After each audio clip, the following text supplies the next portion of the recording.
Guys, we are now 1 day away from the Edge of Fate finally releasing, but if you've been living under a rock or just haven't been keeping up with all of the announcements around the next major update for Destiny, don't worry because I'm going to be going over the top 5 biggest changes, from an entire breakdown of this year's content roadmap to going over all the updates to your weapons and armor, and even talking about the upcoming changes to tower vendors.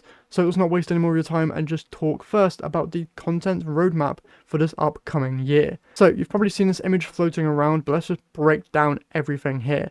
So first, we're going to be getting 2 expansions per year rather than the normal 1, and we're going to be getting 2 major updates per year rather than the 4 seasons.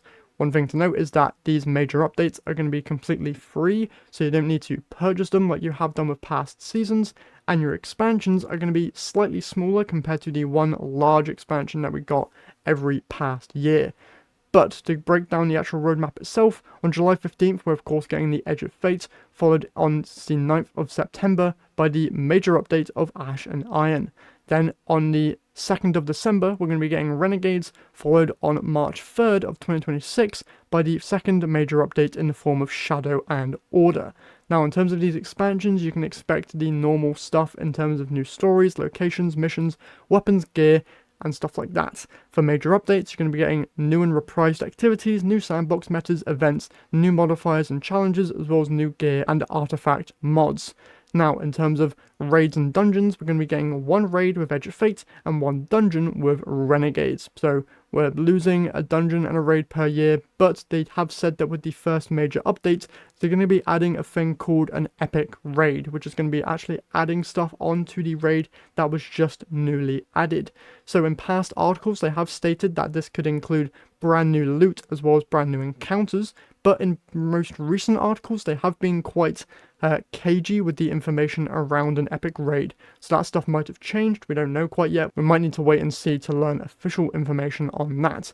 But in terms of the second major update, this is where we're actually going to be getting a mode similar to the Pantheon again, or similar to the Rite of the Nine event, something like that. They have said that it was Pantheon inspired, so hopefully we get more Pantheon style stuff to kind of like end off the year in a cool way that kind of combines raid encounters from different raids, because a lot of people preferred that compared to what we got with the Rite of the Nine event with the dungeons, although a lot of newer players did enjoy that stuff, so hopefully we get a combination of those 2 events with Shadow and Order. But yeah, that's basically it for the breakdown of the yearly roadmap here. So now let's go over and talk about the huge changes in terms of weapon and armor tiers. First, we're going to go over weapon tiers here. So weapon tiers are basically a way of you kind of knowing what a weapon is and how good it is, but not really. Let's go over it. First, tier 1. This is a tier 1 weapon, pretty basic, nothing really outstanding here. You got your normal traits, nothing exciting. Then we go over to a tier 2, which comes with 2 enhanced major traits and some minor benefits there to your other stats, as well as your masterwork stat. Then for tier 3 weapons, you're not only gaining the benefits of a tier 2 weapon, but you also gain 2 additional perks there in your major columns, and also more stats being boosted. For a tier 4 weapon, you're getting a whole load more enhanced perks in regards to enhanced magazine and barrel options, as well as enhanced mods and more enhanced stats alongside your masterwork stat.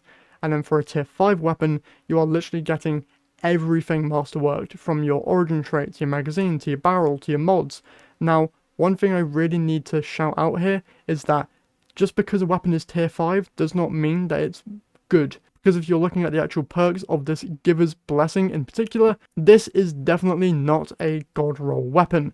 So, in my opinion, if you get a God Roll tier 2 weapon with its enhanced traits and everything that you'd ever want on it, that is going to be way better than trying to farm out a tier 5 version for you to only get an enhanced magazine, an enhanced barrel, and an enhanced origin trait.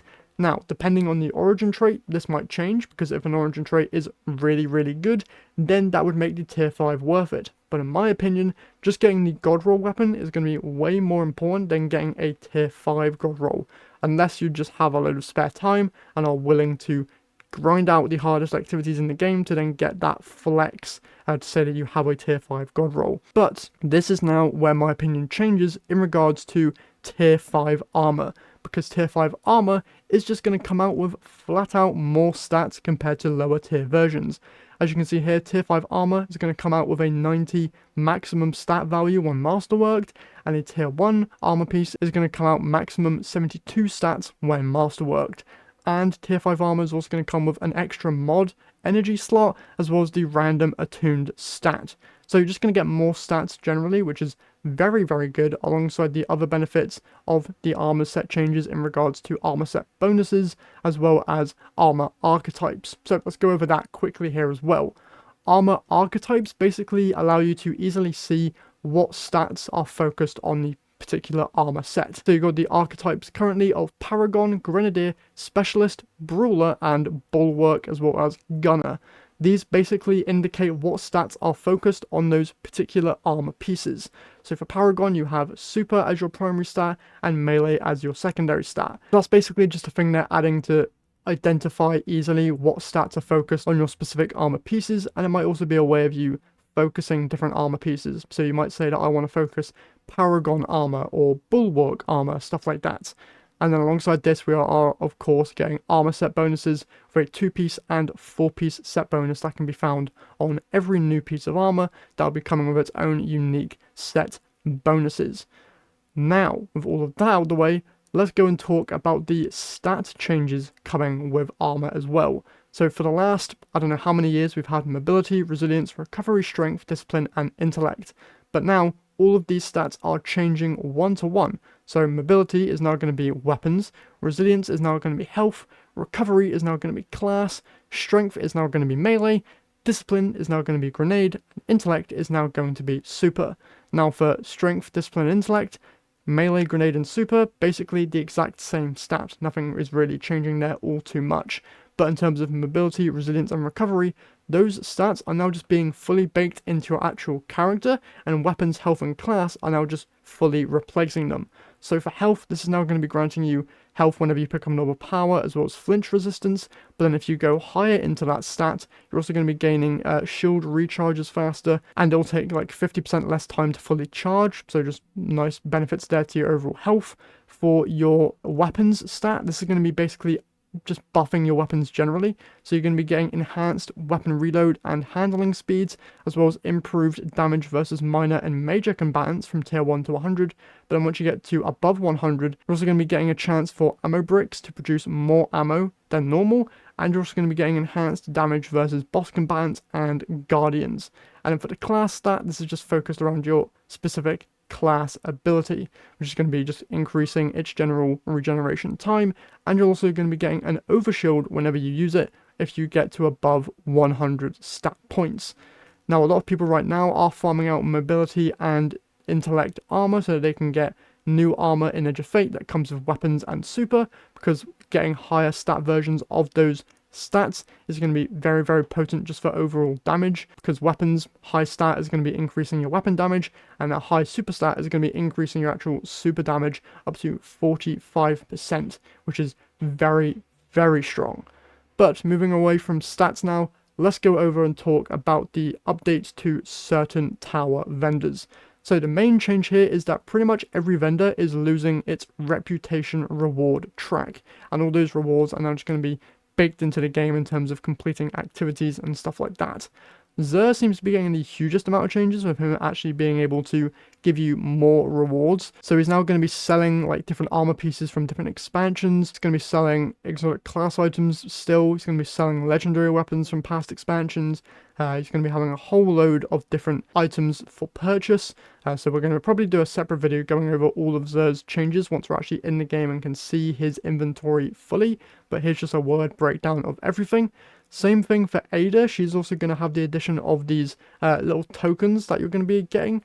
So if you've been to the tower before, you're actually going to get 20 of these tokens that you can spend on exotic armor pieces to get their updated versions, which is very, very handy. But she's still also going to be very much focused on transmog. Banshee is going to be losing his reputation and also his bounties as well. So you're no longer going to be gaining rep for Banshee, but you can still buy weapons, I believe, from him as well, which is going to be very good. And he's also losing his upgrade module purchase, because those are also being removed, and the enhancement cores are now going to take the place of upgrade modules. But the biggest change here comes with Master Rahul, as he is no longer going to be the source of new exotic armor, because that is now going to come from completing the legendary campaign. So if you want the brand new Edge of Fate exotics, you're going to need to complete that new Edge of Fate campaign on legend difficulty. And alongside that, if you want to decrypt any past exotic armor, you'll be able to do that immediately now, which is very, very good. But yeah, that's all the major changes to the vendors. Basically, the reward tracks are all pretty much gone. In case you're wondering, if you want to get any of the past weapons from these vendors, they are now going to be, in terms of Lord Shaxx, Zavala, or Drifter, they are now also going to cost just Glimmer and Enhancement Cores. And if you are still looking to obtain some of these weapons, just go and complete the activities that these vendors are assigned to, and you should just get them dropped via a knockout basis, which is very, very good to note. But now, to end off today's video, let's talk about the portal, which at first we thought was just going to be a thing for new players to kind of understand how the game works, but Bungie now seems to be fully pushing the portal as like the main thing for this expansion and the main thing that they want people to be interacting with generally. So for the portal, you have your newest expansion being shown, so you can go and access Kepler via the portal screen, but then you've also got things like Solo, Fireteam, Pinnacle, and Crucible Ops. Crucible Ops is basically just the Crucible playlist. Pinnacle Ops, I think, is going to be like exotic missions and harder difficulty content. I don't think raids or dungeons will be in here, but maybe they'll get added later. Fireteam Ops is going to be like fireteam based activities like onslaughts and strikes and stuff. And then Solo Ops is going to be a new activity focused around solo players, so that solo players can actually have something to do in the game to earn loot. But the main thing here with the portal is that every activity is going to have like a guaranteed drop from it. So as you can see here from the Skywatch, by completing this, you're going to get 3 engrams and a guaranteed drop of boots. So there's a new focused farming thing here to be done, which is very, very handy. So if you're lacking in a certain armor piece, or a certain armor piece is falling behind in terms of power level, go to the portal, see what drops the guaranteed armor piece, and go and get that completed.